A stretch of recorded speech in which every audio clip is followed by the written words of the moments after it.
Recording it. Hi everyone. Hi, how are you?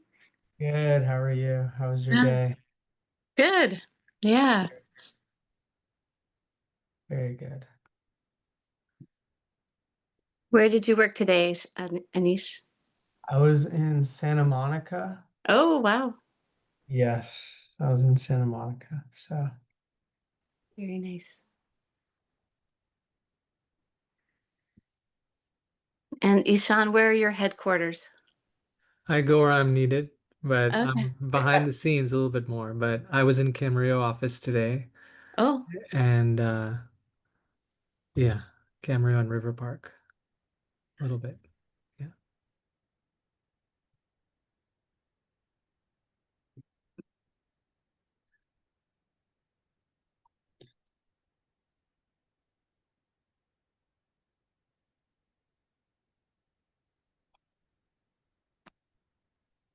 we'll wait a couple minutes, get everyone in here. and just for all the new joiners, we record these calls and post summaries in the basically in our CE curriculum that we're building out, and over time we'll be giving units for these meetings with a little bit more of an agenda. And we do have our CE license, so that's something I'm working towards is building up the content from these meetings, and then you'll be able to claim them and get certificates for them. So that's something we're working on behind the scenes for your licenses. well, Yep.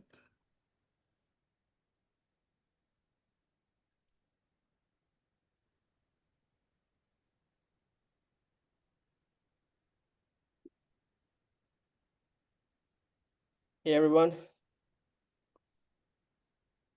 Hey Shajal. Hey Dr. Pizza. hello. Hello. Hey Dr. J. How's it going? Going good, man. In dad mode right now. Dad mode. Switching roles.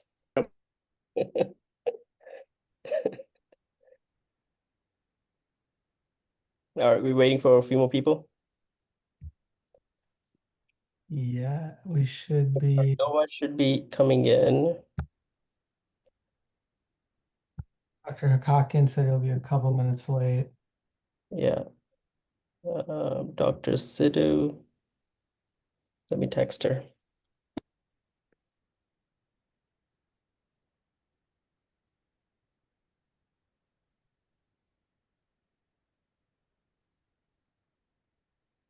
Oh, Dr. Sidhu's there. All right. Dr. Korea.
All right. We're waiting for Dr. Korea. Dr. Helmstetter, I think. Or Dr. maybe he's Josh. Yeah. Let me text him.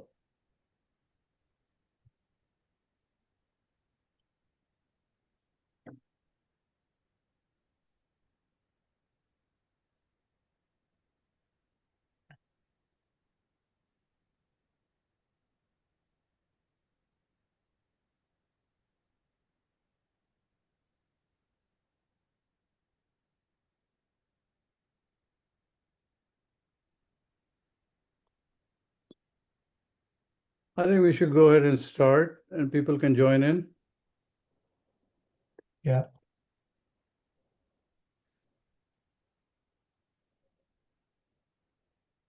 All right, sounds good. So we have some new docs here, and we're gonna go ahead and start with some introduction.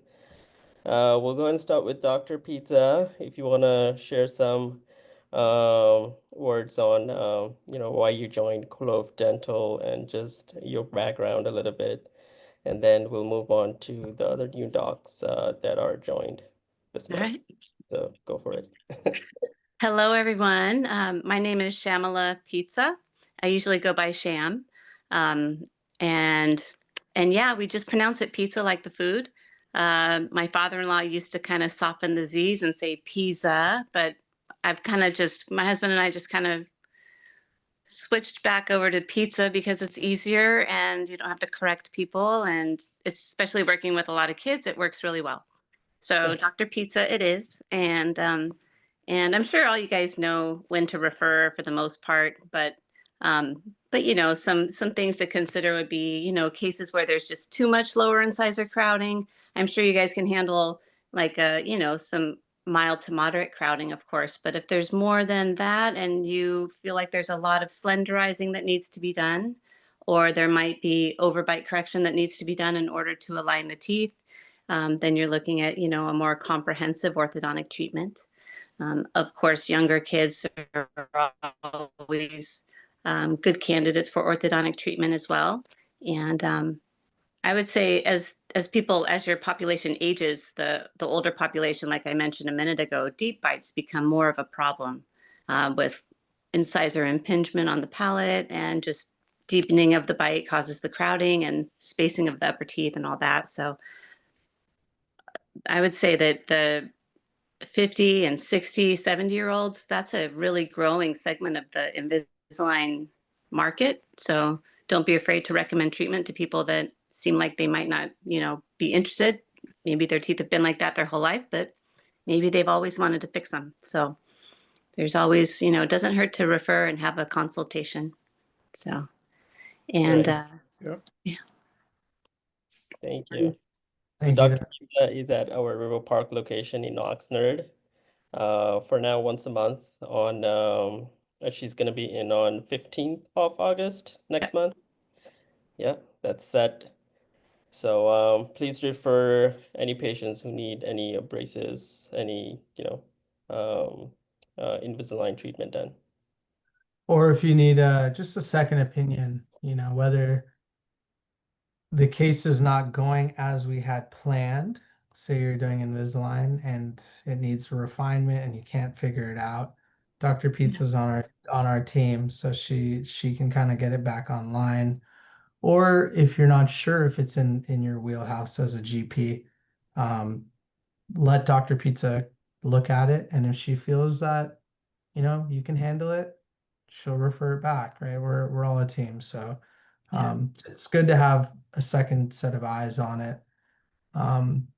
And even today, one of our doctors had a tough clean check, so I don't know if she reached out to you, Dr. Pizza, but I sent her your number. So just like Dr. Kwan, we message him for tough cases, or Dr. Mara or any of our specialists. We choose these specialists because they're willing to help, and we have an open mind. So any questions, feel free to reach out.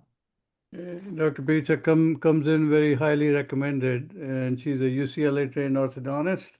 So her credentials speak for themselves, and she's very kind. And she, the best thing is she's willing to help. So that's a wonderful trait. Yeah. thank you. I'm very happy to be on the team, and I'm very impressed with Clove, and I love the family, basis that it has with dad and mom and the brothers. I think it's a great model, and I'm happy to be on board. Welcome. Happy to have you, Dr. Pizza. Thank you. Dr. Manukian, if you're there, we would like to hear a few words from you. Hello, yes, I am here. So I'm Dr. Manukian. I graduated USC in May and started working in June. So it's been a crazy ride, but I'm so excited to be a part of the Clove Dental team and I'm learning a lot and I'm just happy to be here. Thank you. Welcome. Dr. Yi? Hi everyone, how are we doing? I'm gonna just turn on my video. I just finished up driving from Puri Dentistry back to LA, so thank you for your patience.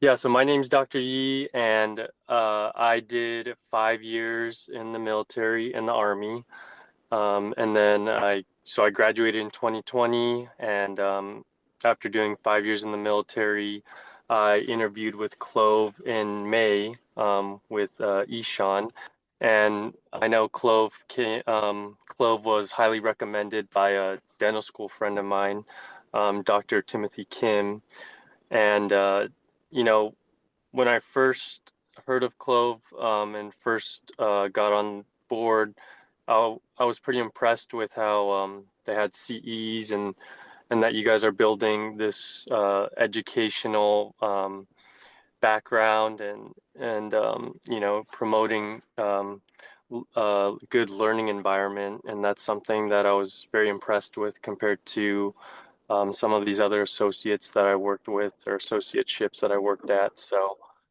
I'm excited to be here. I'm excited to be part of the team, and I'm looking forward to meeting all of y'all whenever I work at these different offices that I'm at. Thank you. All right, great. Welcome. Welcome, Dr. Yi.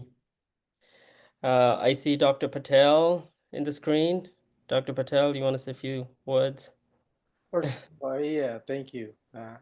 I I don't know how to express myself. Anish, it's and Salavan, and well, I go back pretty far with the grandfather of the dentistry, Yeah. Salavan. I think it's a great privilege to be part of Clove. I think it's really after working maybe a month or two, I think it's really I'm really impressed. I think how Ishan and Anish and they work really hard, and I think it's just very humbling, and I'm very happy to be part of it. I'm not working full time, but I'm very happy whatever time I work there, and I want to be part of it. I think it's great, and I think I told Anish I'm very proud of him. It's a lot of work to be done, and I think it's not easy. I had practiced for 40 years in Oxnard. We started together with Sullivan. Yes, yes. But And, you're my senior by a few years. well, I don't feel that way, but I think I think it's a great privilege to be part of Club. I think now I know more about. I didn't know that this is how nicely expanding. And I think it's a great service to the people, and it's really good. I'm very happy that I'm part of it. I don't know what else to say. Right. All the doctors, thank you. I think it's a great team. And whenever I do something, I think I'm confident. Suppose, and if I know there's somebody to back me up. That's more important. There's always a specialist to back me if there's anything and things like that. I think it's very nice. So it's a good That's great. combination of a lot of specialists. And thank you, Anish. Of course, yes. Welcome. Thank you, Dr. Patel. Welcome. Same, Ishan, same there. Dr. Fernand, you want to take a few minutes?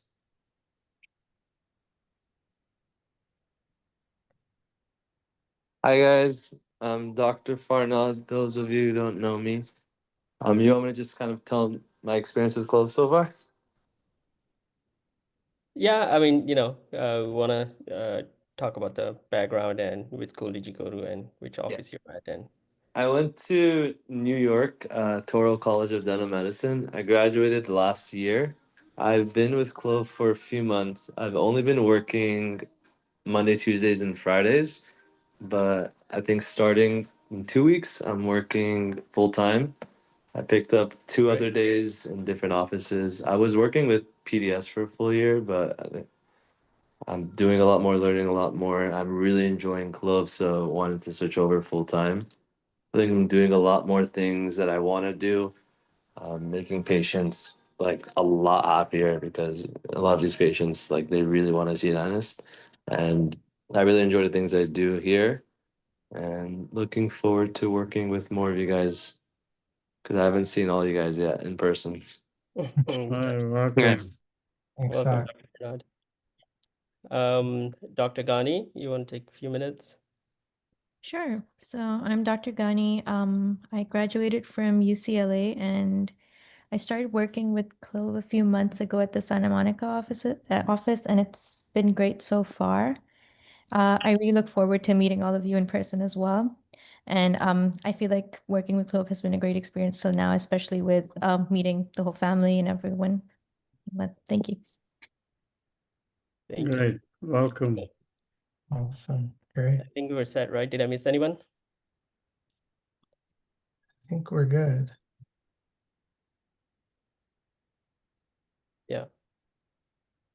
All right, we'll start with today's agenda. Dr. Puri Senior, Dr. Nish, anyone wants to start? I think Dr. Gilbert wanted to kind of lead us off. Yeah, I'll start. Let's see.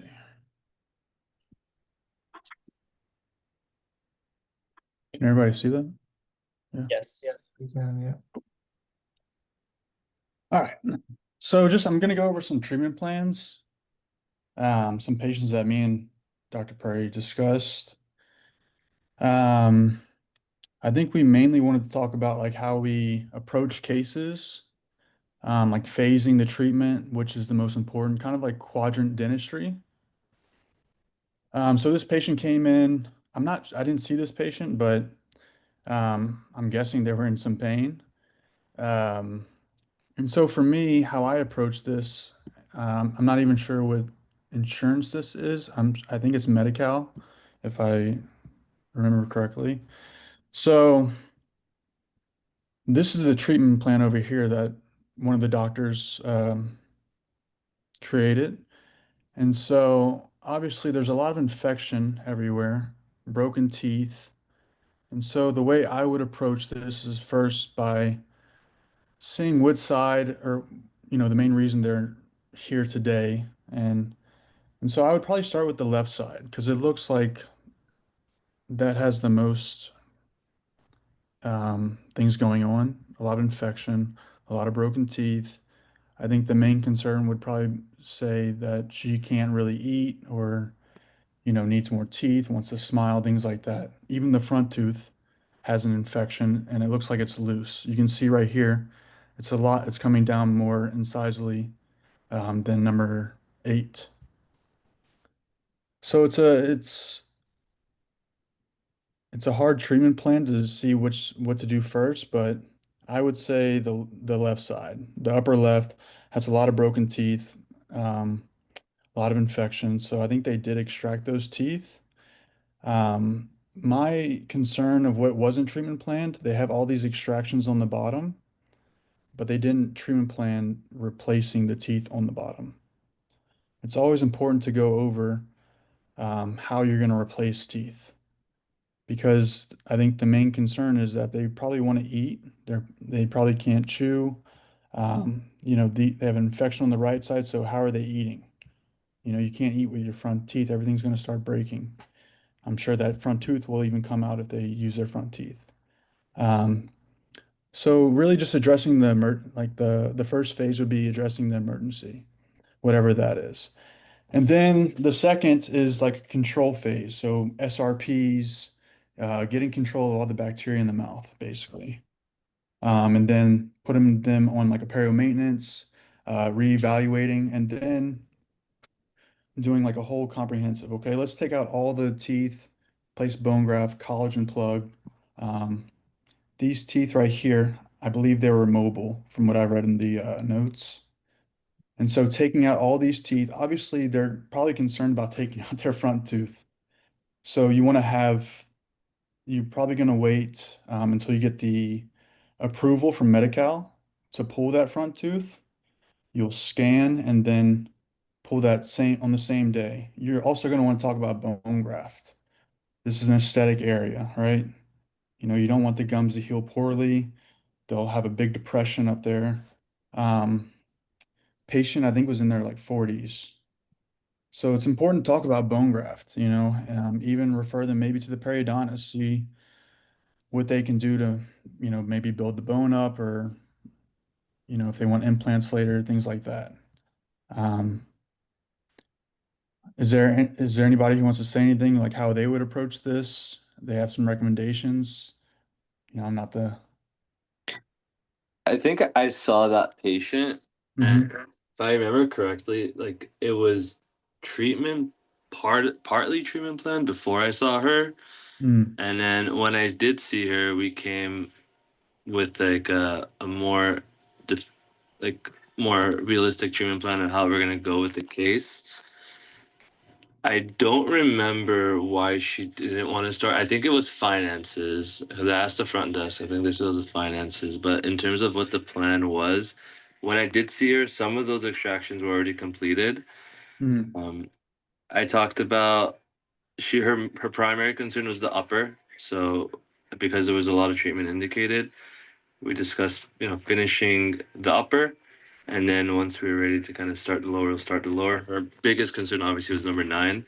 It was going to be extraction of bone graft because I did, so just bouncing on what you were talking about, the importance of socket preservation, especially for that front tooth, and get a bridge in the same day, get a temp in.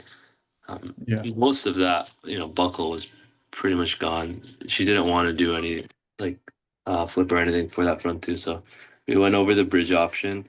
That was going to be the next phase, but I don't think she realized the finance aspect of it, if I remember correctly. Yeah. But just going based off what you were talking about, because it was treatment plan prior and I had to like re-treatment plan it with the patient, Mhm. it was a little uneasy for the patient to kind of like hear 2 different things also. Yeah. So like doing it right the first time would have been pretty okay for her. Yeah. And sometimes it can be overwhelming when you go over everything like that all at once. Um, a lot of these are just root tips, so I think it's okay to not place bone graft sometimes and just help them out if they really need it. For me, some people don't, but um, yeah, the number 9, totally. The financing is always the biggest thing. Especially I always say it's good to invest, especially in yourself at such a young age. You never know what's going to happen in the future.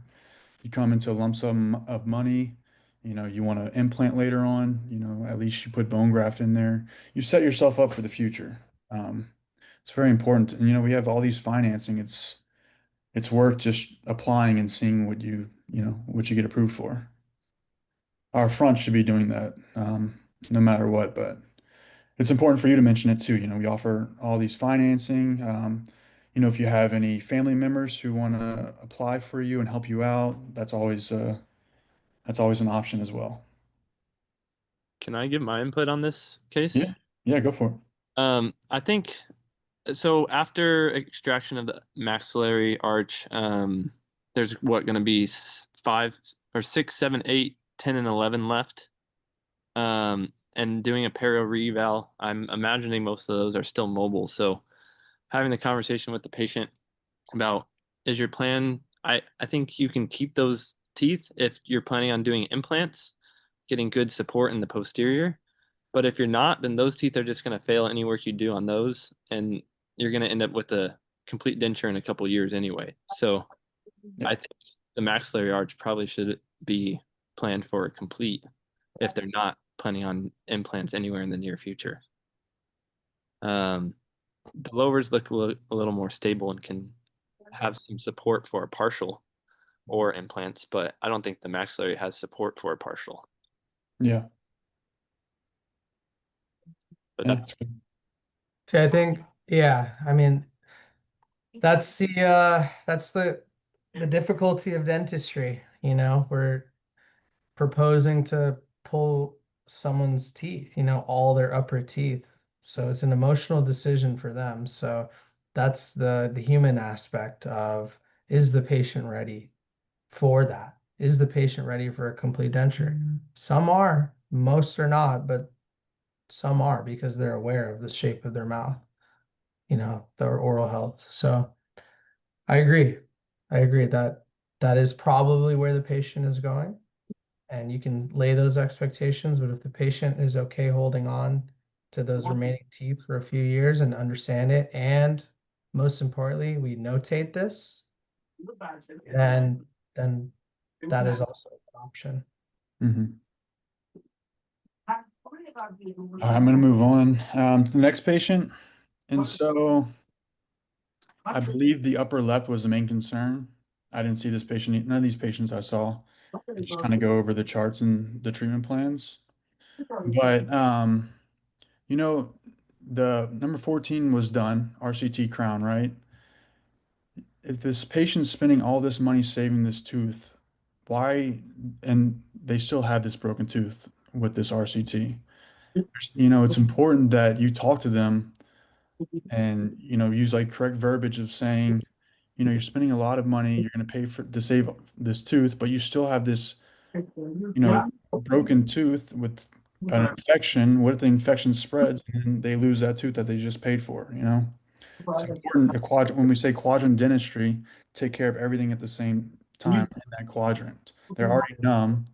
We should have taken this tooth out. They shouldn't be leaving with all this infection in there. Especially over here, they still have this tooth, number 3. It's just eating away at their bone. Yeah, so that's just what I wanted to go over with this Do you mind muting the other Awesome. participant? Dr. Igani? Is it Dr. Igani? Yes, hi. Oh, yeah, thank you. So yeah, I just want to, it's important that you talk to the patient about, taking care of things while they're already here, while they're already in the chair. The tooth is already numb. What's the reason that we're not taking this tooth out? So I'm not sure if anybody wants to say anything. That's a great point. I mean, it's going to make your crown prep easier too. That's the Yeah, reality. so, pull putting that- bone graft, giving this tooth more support. You're paying all this money to get a root canal, the crown. I don't know what insurance it is, but it's important to take care of it. Any infection, really, they should never leave with any infection. You're not explaining things right if they're leaving like this. And we have all the financing. Again, just it shouldn't be about money. It should be about their overall oral health. You could lose 2 teeth in the long run if you don't take care of this problem. Does anybody want to say anything with this? On a treatment coordinating side, what I usually notice is, sometimes doctors forget to mention, hey, this is the infection, we can do it today. Let's go ahead and get it done. Instead of just hearing from us as from OM or treatment coordinator. So if doctor can help us out saying that, hey, let's go ahead and take that tooth out today. There's a live infection. It is an urgent issue. And it's something that we should take care of it today. Yeah. So if I can come in, so endo was done first. If this was my patient, I would do an endo and do the extraction after that. And once everything heals, then you restore the tooth. And then definitely talk to them about, an implant there. That would be my sequence rather than restoring the tooth and then leaving number 15 in there, which is all, grossly decayed and infected. So definitely that needs to go for the integrity of the bone and your better restoration of number 14. And then when we are trying to coordinate treatment like this, which is not just a straightforward, simple case, I think the sequence of treatment does make a big difference in how you approach it. And conveying that sequence to your front office people so they also have an understanding what you're thinking, because they are going to talk to the patient and they need to have the clarity too when they talk to the patient, because I think the patient will accept that treatment if there is, if we're talking with one voice. So, I agree, and yeah. I think the best way to give that information to your treatment coordinator is by prioritizing it. In the treatment plan module, everything is color coordinated. The right workflow is you're in the back, you treatment plan it, you and your assistant can prioritize it, but then you as the doctor, it's your responsibility to make sure it's prioritized right. So that when you go up to the front, when you say, this is a complicated case, root canal visit 1, visit 2 extract, visit 15, and then visit 3 crown fill on 11 through 13.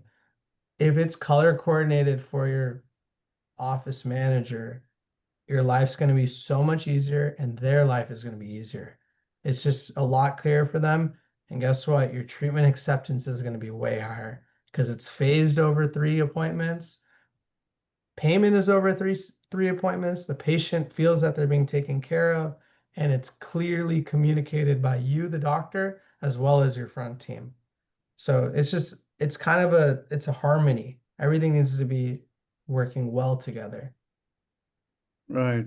And so does everybody know how to put sequence of treatment in the treatment plan? I think that's important. I don't think most people know, to be honest. I'm gonna share my screen real quick just so everyone sees it. You may stop. Let me know if you guys can see. Yep. I can't see your screen, but You guys cannot see the open dental? No, no. I can. I can see it. Oh. Oh, Javon, just stop sharing your screen. So when you're on, this is your appointment book. Everyone knows it. Obviously, here's your chart. Everyone knows it. Your TX plan right here is your treatment plan. You need to highlight what you're doing and press visit 1. Then it puts it in green. Highlight what you want to do for visit 2, and then highlight what you want for visit 3. Then it's phased out. Very clear to the staff that we want SRPs first, then fills, then wisdom teeth with IV sedation. When they present it to the patient, guess what? It's 226, then 279, and then it's 2315. It's not, I don't even like the total is what? Not 3,000. 3,000, right? So it's a lot more doable. But you basically really just everything will be black otherwise. It's tough for your team. So you need to highlight what you want, put it in visit 2, and then it automatically adds to whatever is needed. So this should be done for every single patient that you are treatment planning on. Super important. And then if this is not done, how do you want to handle that? The treatment planner goes back to the diagnosing doctor or the treating doctor and asks them to sequence the treatment so it gets done? I understand it gets busy, but that is what they're supposed to be doing. Okay. Or This you is as the more- doctor have to tell the assistant, Yeah. tell the front that this is the most important. These teeth are the most important. This should be the first step, and then, the SRPs. You got to say everything in order, and then Yeah. this should be like 1, 2, 3, 4, 5. If that's the case, I'm Hey, not. what's up? I just bought these, but I need to get a smaller size. So I'm just gonna get these instead. Sean, So I'm gonna turn these and buy these.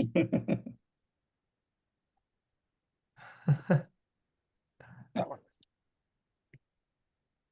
Okay. I don't know who is. Extend it? I don't know who the admin of this is. Not Okay. Yep. Okay, yeah, so I'll stop sharing my screen, but super important to prioritize. I think it's gonna really increase your treatment acceptance and clear life for your front staff. Does everybody understand it? Any questions? I have a question regarding the extraction. If the patient doesn't accept bone graft and or collagen plaque, we're not supposed to extract the tooth, right? Because I just had a patient last Friday in Ventura who were in a lot of pain, didn't want to pay anything, and ended up leaving. In those cases, can we still extract without anything, or what do we do? How do you want to handle that, guys? How do you handle it yourself? I don't extract teeth without bone graft ever. Beneath the standard of care. I tell the patient that it's below my standard of care. I have predictable healing with bone graft. And if I don't put bone graft, I don't have predictable healing. It's supposed to make your life better, as well as down the line, if you'd like to restore it with an implant, you have that option. Even if you don't want to restore with an implant, it's still below my standard of care for the healing. So I don't personally, I never extract teeth without bone graft. Okay, thank you. Sometimes, if they're really unable to, I try to help them out, and I give a discount. So, yeah. Yeah, that's your the treating doctor's prerogative as far as you want to give them a break. That's fine, because you want to help the patient out, get them out of pain, but do the right thing clinically. What, in your opinion, what is the clinical right thing to do? And financially, if you feel like, okay, you want to give them a break, that's your prerogative as a Yeah. treating We person. want you guys to have that flexibility on that. Are you So guys okay with that? Yep. Okay. Yeah, I think that's fine. Yeah, there's a lot of teeth. Sometimes I do like a 2-for-1 deal, like, 2 teeth for 1 bone graft.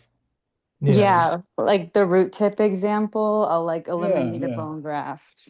Just to help them out. I did 8 teeth last month and I just charged for 4 bone grafts. Still great. They did cherry and stuff. Yeah, so that flexibility really is in your hands as a treating dentist, and you should feel free. So you have to kind of balance everything, right, in your mind, and you're trying to do the right thing by the patient, right thing by the practice. Clinically, it has to be, above board. So, but yeah, so use your judgment, use your prerogative, use your wisdom, so in making those judgments. Okay, thank you so much. Sure. I put this, can everybody see my screen? yeah. Okay. Put this patient in because I thought it was the perfect example if, what happens when you don't replace teeth. And so there's a cascade that the patient needs to understand. If you are going to take out a tooth, what can eventually happen? If you look over here, super eruption, mesial drift, it's, they're going to end up losing teeth if they don't replace it. Same thing over here, super eruption, mesial drift of the molars.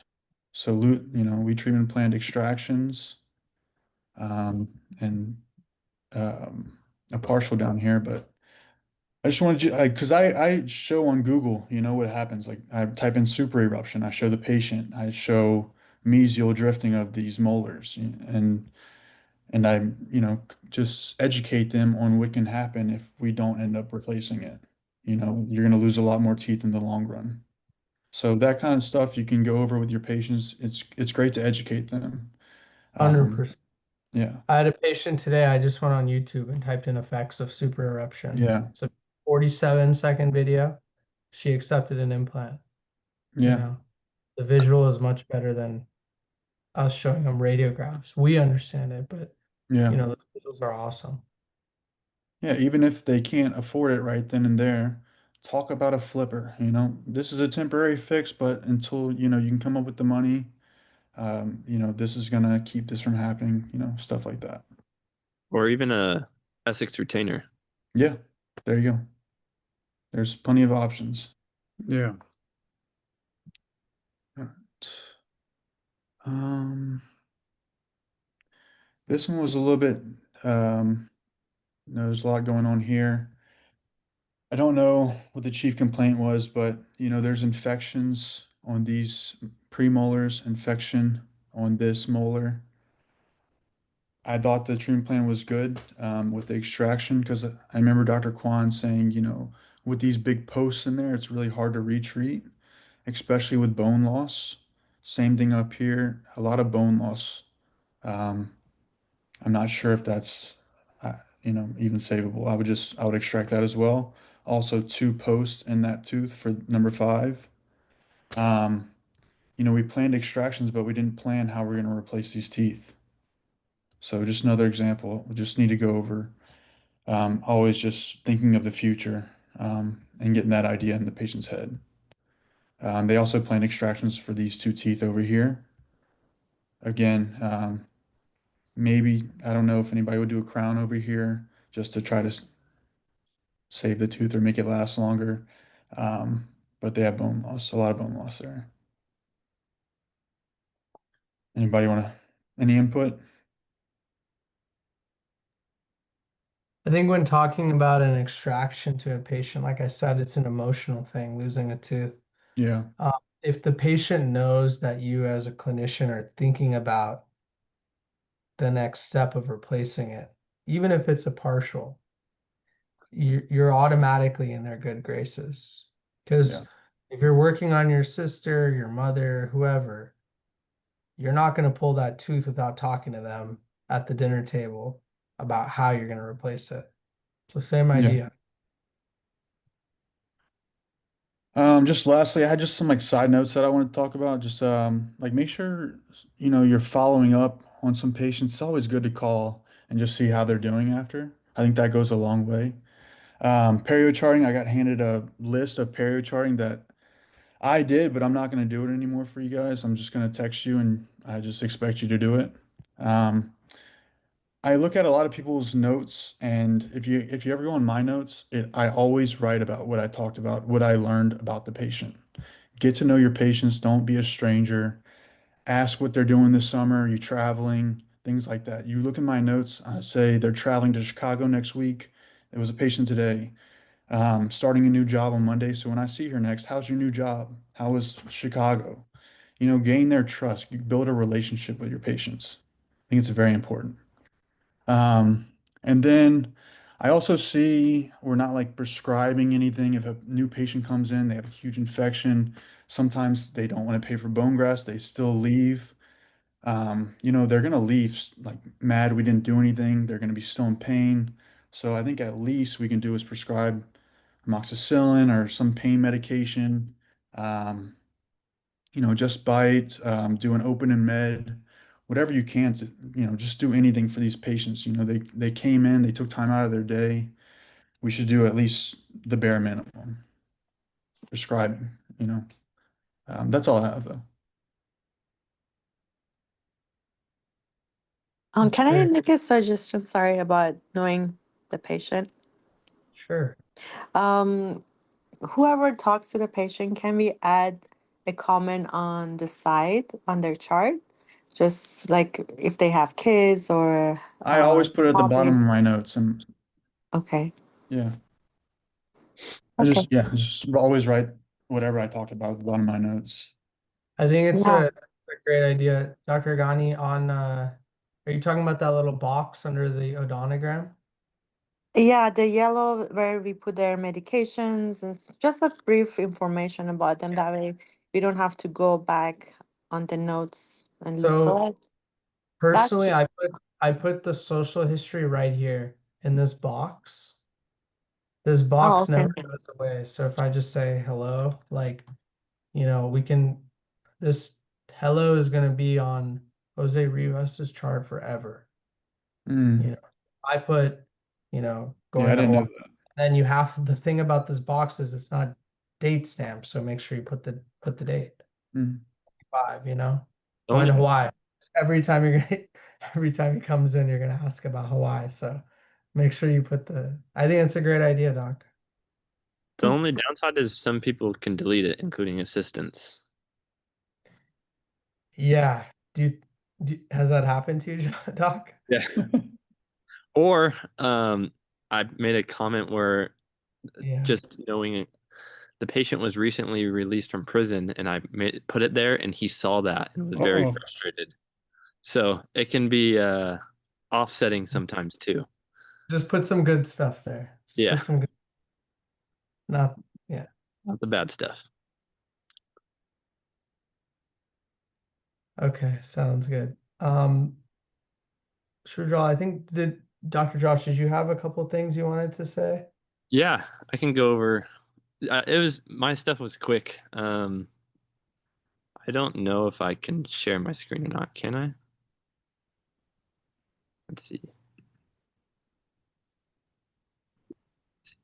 Can you guys see my screen? Yes, we can. Yep. I noticed some clinics have this bonding agent, the Optibond Extra Universal Adhesive second part. And I don't know how everyone uses it, but I've heard from some assistants that I've worked with that some people just use that after etch. And I think we're going to end up with a lot of sensitivity, a lot of debonded restorations with time. This doesn't have primer in it. So getting a good bond to dentin is not going to be successful, especially if you're using blue etch and then going straight to this. Because blue etch kind of obliterates dentin, whereas stuff like clear fill or the first part of this has a mild etch in it that's going to help the bond with dentin. So if you're using this, I would strongly, honestly, Optibond Solo is better than just using this alone, because it at least has primer in it. But even I know some people use microprime with this, but microprime doesn't have an etch, so make sure you're etching with the blue etch on the dentin. This green Optibond, we stopped ordering it a couple months ago. So Okay. we just have the Optibond Solo. But if you see these in his office, that's a great. So Yes. we need a primer for that. Yeah, there's a first part that has the self etch and the primer in it. Oh, okay. Yeah. I wanted to comment on that. I'm noticing that some of our patients are coming back with sensitivity after resins. So if we can just make sure to use primer after we're etching, and not just jumping straight to bond so that we don't have to keep seeing them for adjustments, or ultimately having to redo them. That would be good. So I think we might have to streamline the protocol for bonding so that everybody is clear on that, on the different steps. Yeah, I'll get a printout with what we have in the offices. Yeah. I'm sure everyone has preferences on materials, but when we order too many of different things, this is what happens. So this is probably why we're just gonna have one or two things, and it's gonna be the best material, but it's just one or two things of each thing. Yeah. And you technically don't have to etch dentin if you have one of the two-part systems, because they typically have a mild etch in it, which is actually better and doesn't destroy the collagen. Yeah. Um, I use the what is that? Clear fill. Clear fill, and I never get post-op sensitivity. It has a built-in desensitizer in it, like a hemagglutamiide. So it etches it, primes it, and it has that little desensitizer hema in that, and then you do the bond, and it really helps. I very rarely get a post sensitivity, post-op sensitivity. But you have to apply that 2-3 times. You have to agitate that into the dentin. Just one application generally is not recommended. You apply 2-3 times. You have to give it about 15 seconds, then air dry it, and then apply the bond, and leave it there for 15 seconds, air dry, and then cure.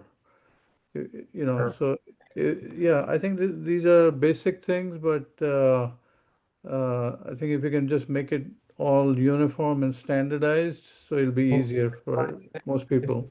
Any thoughts about the materials, you just let me know. Okay. There was one other thing that I wanted to address, which, especially now that we have Dr. Pizza in our court, using adjunctive ortho for that mesial drift case. If you're planning on an implant in a dentula site where 18 mesially drifted into 19, doing limited ortho or modifying the plane of occlusion, like in this case. I imagine intruding 15 is more predictable with Invisalign. Maybe Dr. Pizza can weigh in than traditional ortho. But before I put an implant at 18, I would talk to the patient that this tooth either needs to go up with ortho, number 15, or we can crown it back into the plane of occlusion, but there's a possibility you might need an RCT on it to do that. Or even I've seen where people are crowning 14 with 19 where it's at, 19 super erupted as well. Talking to the patient that I would recommend doing these together so that you can rebalance their occlusion. Otherwise, there's going to be issues in the long run. So just using adjunctive ortho, and I don't know if Dr. Pizza's still on here, but maybe she can weigh in on that. Hi, yeah, I'm here and I did hear that. Yeah, it's doable. You get mixed results with Invisalign, but there's definitely possible, success with Invisalign and definitely with braces. So both of those are, something to consider. And it's nice being in a multi-specialty practice with dentists and specialists together. And it's real easy, hopefully not too difficult, to send them over for a consultation. And I'll be happy to explore, whatever works for you guys and for the patient. Just curious, what would be your, I guess, fee if you're just doing a case just to upright 18 or kind of intrude one tooth? Boy, if I was just doing, let's say, a quadrant of braces, probably in the $3,000 range, just kind of not doing any anterior aesthetic kind of stuff, just like, probably from the cuspid back to the second molar, we could do a quadrant. And then Invisalign, I would say it kind of goes up from there. And Invisalign is probably the preferable way for the patient just because it's more comfortable. And you would use large attachments on the first molar to kind of lock on the tray, and then you could intrude with, intrude the second molar. Supposedly, you can get that done with the aligners. So that would be the technique. And I mean, with the Invisalign, you can kind of incrementally do that. It's kind of hard sometimes when you don't have opposing occlusion to bite against, but could be done. And then if it's not working, throw some brackets on there. Yeah. A great case, Doc. The question also, if that's okay. Yeah, go ahead, Doc. Has anyone ever had experience? I think I've asked somebody this before. Just curious if anyone's had experience just restoring it with a shorter crown and just closing that space if there's like 4 or 5 millimeters of space instead of intruding it, to just put an implant there and then make a short crown there. Has anyone had experience with that and success with that long term? Are you talking about restoring 18 or 15? 18. I mean, I feel like Dr. Puri Sr. probably has more input or weight on that, but I feel like there could be a lot of lateral excursive forces on that implant over time with that super erupted tooth that might cause it to fail prematurely. But Yeah, it really depends on your occlusal space for restoration, right? So you have to kind of measure that before you make that decision. So you can restore that tooth, number 15, and take it up towards the occlusal plane. But you do run the risk of going closer to the pulp and might need an endo. That's my only concern. Definitely faster than intruding, but I think intrusion would be my go-to if I feel like there's not enough restorative space. Because you're not damaging the tooth by prepping it and maybe doing an endo, but sometimes you have to go and do that. But I would definitely discuss intrusion first, so that you don't run into other issues with it. Does that kind of answer your question? Yeah, thank you. I appreciate it. Sure. All right. Great. Thanks, Dr. Josh. Dr. Nish, did you have something? Yeah, I had a couple of super quick slides. I think Dr. Jobert and Dr. Josh did a great job with the clinical aspect. I just want to go over some insurance rules that I think would greatly help you guys, and also help us on the back end in terms of getting denials and getting pre-auths denied. So for Denti-Cal, we know that we have to pre-auth many procedures. We have to pre-auth partials, we have to pre-auth crowns, and really that's it. Fillings are covered, extractions are covered, SRPs. graft is not Endo. covered. Endo, yeah. So every office has this chart of what needs a pre-auth and what doesn't, x-rays you need, and the cost, whether it's covered or it's not. UCR is your usual and customary rate. So if it's not covered, you're allowed to charge your UCR.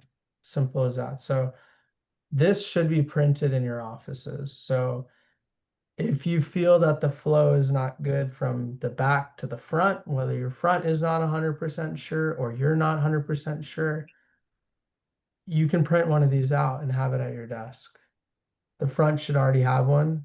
I think Shrujal has made sure of that. So they should be referencing it. So your highest chance of getting things approved, accepted, such as an inlay and onlay, is if your front team clearly says it's not covered, or if you as a doctor answer that question in the room. I know a lot of doctors don't like talking about numbers. That's totally okay, but I think it provides a form of authority that you've done this before and you know that it's not covered.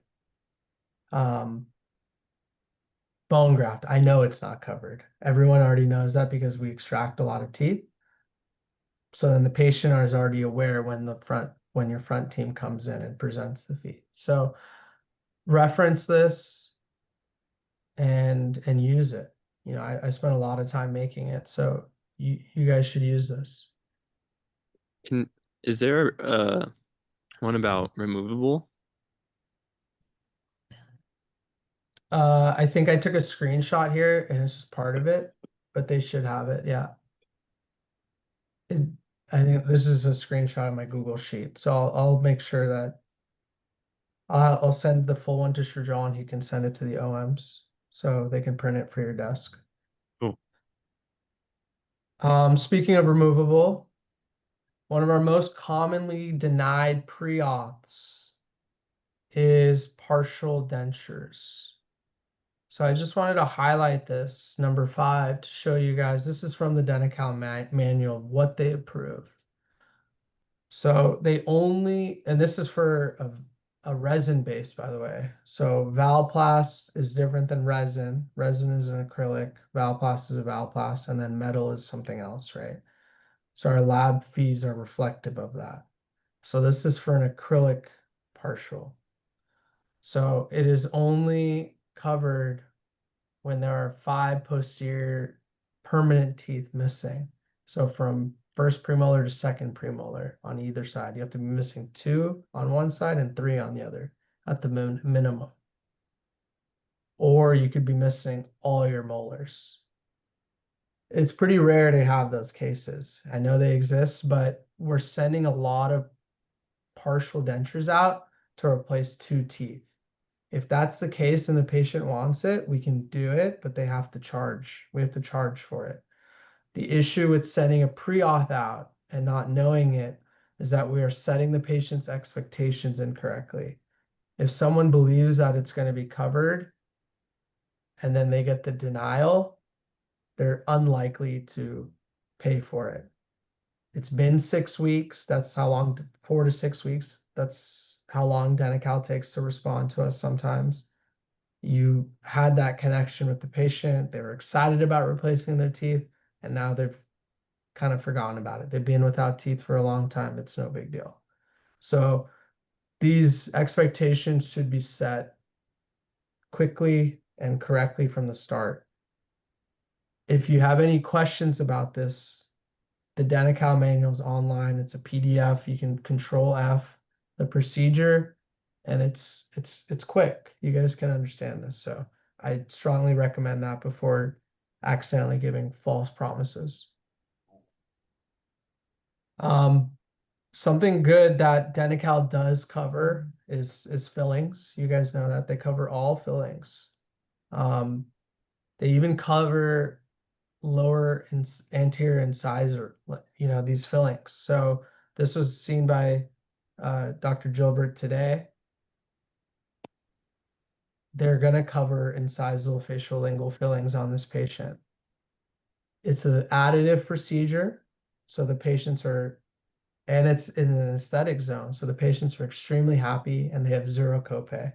So I think we all know that these incisal fillings can fail, but we set the expectations that, we're adding only, we're not removing any teeth, and it's covered by your insurance. It's worth doing. You do this and they're beyond happy. It's a color correction for them. You can use the Omnichroma here. It looks awesome. Obviously their bite has to be factored in, but this is something that is covered. So I just wanted to bring that up. And I mean, that's canine to canine, that's 6 teeth. You got about $80 per tooth, $80 to $100 per tooth. It's good production as well. So something to consider. Another thing I wanted to bring up on getting treatment accepted is Cherry. How Dr. Gilbert in his speech, I'm sure you guys picked up on it, when he was presenting things, he would say, talk to the patient. We have financing options. We do a lot of work with Cherry. So we also offer, as Clove Dental, we offer them, depending on their credit, up to 12 months at 0% APR, 0% interest for the patient. So you, as the doctor, cannot guarantee that they're going to get 0% because you don't know their credit, but the lower credits can even get 6 months 0% APR. So that's essentially a payment plan for them. So they are much more likely to get the treatment accepted if they can pay over time. I think that's good information for you to have and say, hey, listen, my team in the front is really good. I want them to talk to you about financing. Depending on your credit, you can get up to 12 months at 0% interest. It's a great option for you. If that's something you're interested, I'll have them come talk to you about it. You're not selling, you're just presenting an opportunity for them that, listen, it's not 4,000 today, 4,000 divided by 12 is what, 360, 350? It's a lot more doable. I would do that myself. Every time I see those 0% APRs, I do it. So patients are much more likely to do this. I just want you guys to know that we are offering it. A lot of offices don't offer it. The reason is because then they charge the office a very high percent, but we're willing to do it just to help our patients. So I just wanted to make sure. And then obviously you can see that approvals up to 35,000. It's a lot of money. So if they need comprehensive treatment, we obviously want to phase it and not overwhelm them. But if they get approved for a high number, you'd be surprised what they're willing to do and invest in their health. And then one other thing I want to talk about is the in-house financing. This is just for ortho.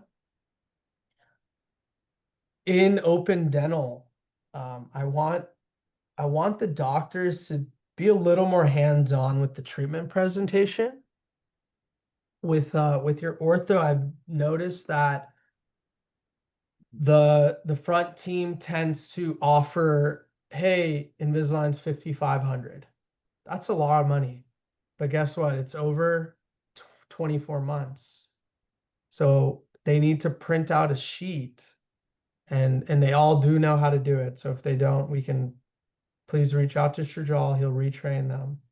You need to go into the payment plan section and print it out. It's a very clear schedule of how much the patient is paying. This is a case that Dr. Pizza had accepted last Friday. The patient's paying $99 a month. So that's very doable, you know, versus her hearing that she has to pay $5,000. So it's much more likely to be accepted. Where But is this sheet at? Can you see my sheet? My screen? Sorry, let me put Open Dental on it so I can show you guys the workflow.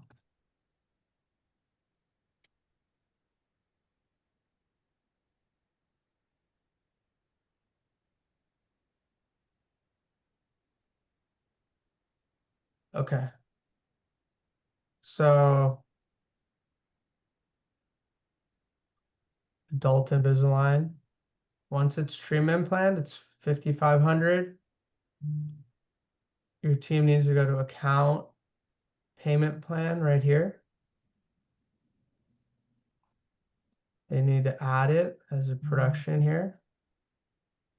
You as the doctor need to say, oh, it's a 12-month treatment or a 24-month treatment. Let's say for the sake of this, 12 months. And then all they need to do, they treat procedure is complete, create schedule. Sorry, they have to put a down payment, $500 down payment, create schedule,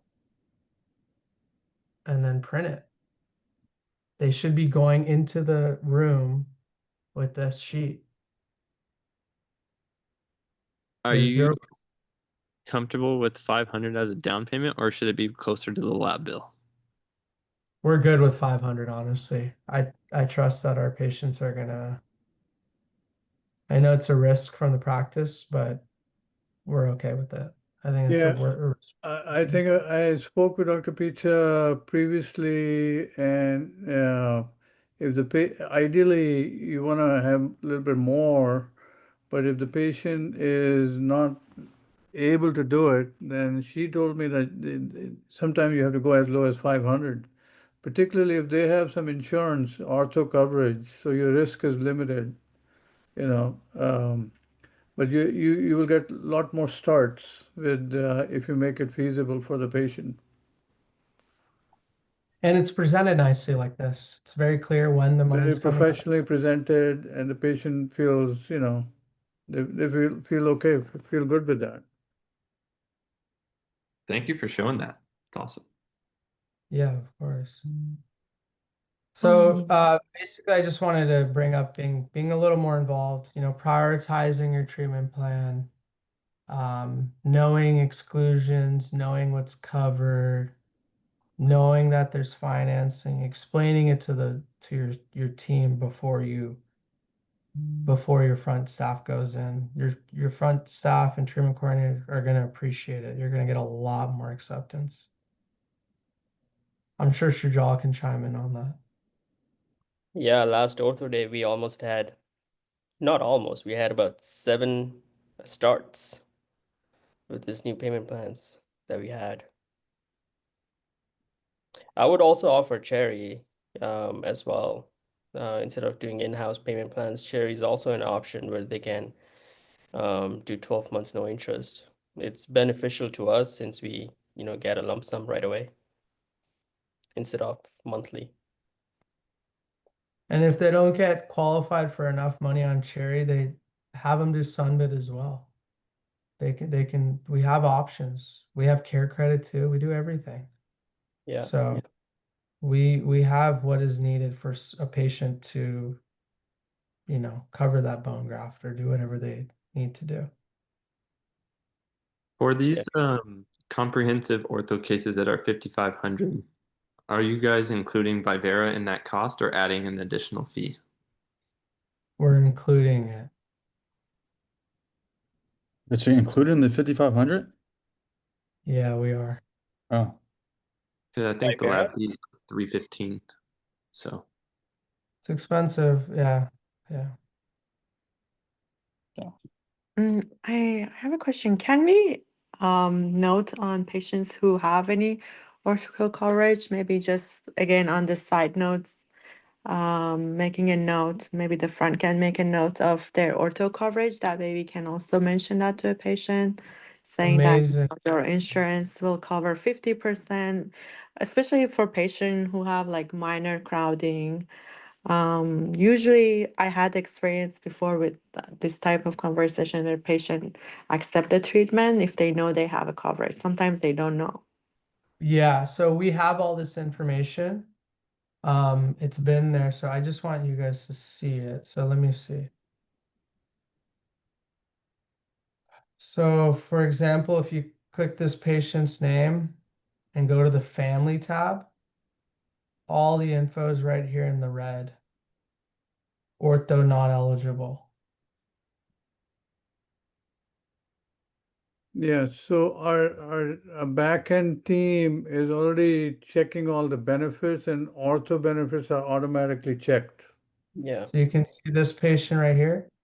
Annual max 2,000 not used. That's their max. Age limit, this is for ortho, 50%, and their max is 2,000. So all this information is there. Anish, I Oh, think thank you. at Hillview today, they're in orange. Are we putting them in orange? We're putting them in orange at Hillview and River Park Oh, and Sherman Oaks for the iTero scan. I see. We'll have to check doctor's access for that module, Dr. Nish. Okay, yeah, we can. If you guys don't have access to this, I'll give it to you. I want you guys to use this and be aware in the treatment planning. Also, I'll like to chime in that in dental history. I don't know if doctors are looking at dental history now. Patients are mentioning that they're interested in Invisalign. They're interested in improving the smile or straightening the teeth. So it would be great if the doctors can look at those dental history of the patient and present it to the patient and see what they want to do with it. No, Yeah. absolutely. Yeah, I wanted to actually go back and talk for a minute on that. I'm hoping that everybody goes through the medical history for every patient, and we have that in the imaging. Also go through the dental history. These are updated or supposed to be updated at least once a year. It gives you a lot of information, what the patient's concerns are, what their expectation is, and that's the dental history. You can actually go back and look at it. The It gives dental you, history imaging, and then it's in the medical history, but it's right here. yeah. And we always, of course, go back and double check verbally. Sometimes the patient will sign off that they're 100% healthy. They omit to mention the medications they're actually taking. There were a couple of cases last week. We were just ready to do some extractions on some patients, and then on taking their verbal history, they gave us information that they were on bisphosphonates, Fosamax, and that was like a red flag. And I'm glad we took the verbal history, so we sent them back for a medical clearance before we do the extraction. So you'll save yourself a lot of headaches. And if we, we do that due diligence, checking the history, have them update their medical history if they have omitted not to put all the medications in there. Because ultimately it's our responsibility. So I just wanted to bring that to everybody's attention. Yep. And I hope everyone's taking blood pressure of their patients, especially Yeah. before surgery. All the vital signs, yep. Okay. Awesome. Anything else from anybody? I know we've gone a little longer. Take IOPs Yeah. and show all pictures. Yes, IOP is a Totally. great patient education tool. Patient, once they see it, they automatically are convinced on what you're trying to tell them. Yeah, Yeah. take it with the broken teeth, take it while you're prepping teeth, take it when you're doing a filling. If it's getting too deep, it saves you in the long run. Oh, 100%, yep. If you're close to hitting the pulp, take it, always take it. Take 10, it's free, cover yourself. 2 more quick points for me. If for any time off requests or schedule changes or anything, but please just keep the admin updated. The admin team is working on that 24/7 pretty much. So that's admin@clovedds.com. And any clinical questions, real-time questions or others, you have the numbers of most of the people here. We have an email, dentist@clovedds.com, that will email all of the dentists on our team in case, some of our specialists want to get a word out, or there's something from some of the senior doctors you want to make sure in between these meetings you want to talk to everybody about. And we also have care@clovedds.com that just goes to the senior doctors here in case you have a clinical question, which is an email that blasts a few of our doctors on this call. And as always, we will send out the summary of the call as well as the video after this call. All right, great. All right. Thanks, everyone. Yep, thank you. Have a great night, and we'll see you Okay. tomorrow. I gotta see. Bye, guys. Yep. Bye. Take care. Take care.